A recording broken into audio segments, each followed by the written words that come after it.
নারী, শরদিন্দু কর্মকার। মানুষ কেন বলে মোদের নারীর নিজস্ব নাই কিছু? আমি তো দেখি জগৎ চলে নারীর পিছু পিছু।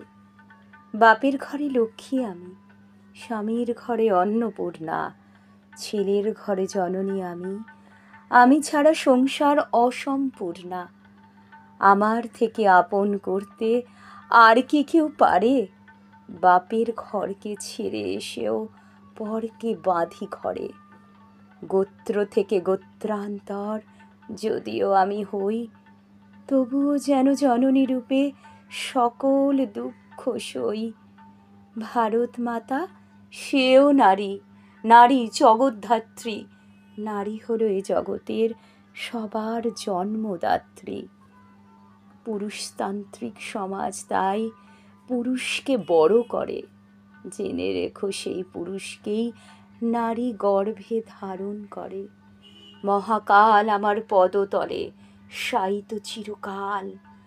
আমি ছাড়া এ জগৎ সংসার সবই হবে অচল।